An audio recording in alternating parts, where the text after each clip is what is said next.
kabisyo, ayan, samahan niyo ko a day in my life. Ayan, cost cutting mga kabisyo kasi sa mahal ng gasolina ngayon, sa taas ng gasolina, so kailangan isahan ang lakaran. Lahat ng mga sa labas na gumagamit ng gasolina ay pag-isahin na ang lakad.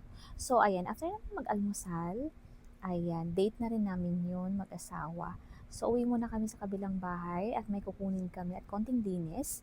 Ayan, nakita ko nga itong cross stitch ko, mga kabisyo. Ayan, ang tagal na pala niyan. 1 year old kong ginawa. Si Sky, yung panganay ko, 1 year old siya niyan. So, ngayon, hindi ko na ipa-frame kasi pandemic kami nung lumipat. So, at ang laki pala niya, so hindi siya bagay kasi malit lang yung kitchen ko. Siguro i-manifest natin yan. Someday, if God's willing, sa mansion na, sa malaking kitchen ko na siya ilalagay na maganda ang frame. Thank you, Lord. I-manifest ko yan, Lord. Ayan, so after that, dumaan ako kay Maria. Thank you. May pinagawa ako kasi babawasan lang yung fats ko dyan sa leeg. Ayan, pinag-anesthesia ko din. Ayan, natinusukan ako ni doktora ng pang paano dyan para mabawasan yung mga baby fats natin sa leeg. Ayan, so, ayan, kailangan natin yan mga mami. So, punta lang kayo kay Maria Skin Aesthetic Center sa Tungkong Mangga.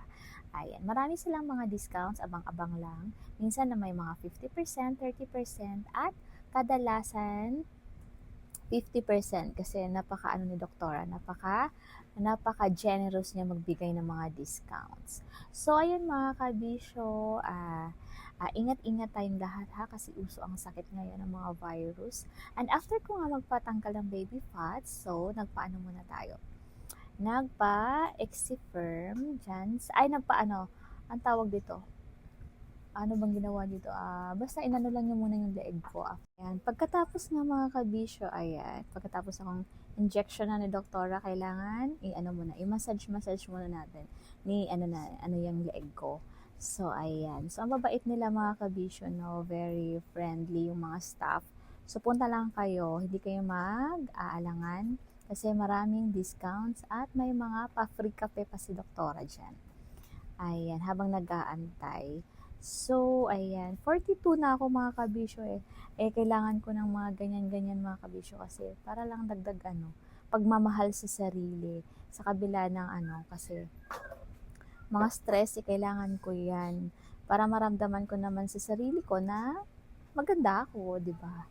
Naminahal ko ang sarili ko para maibigay ko rin yung pagmamahal sa mga mahal ko sa buhay. Ayan. So, ayun lang mga kabisyo. Stay hydrated and stay healthy po. Thank you. God bless us all.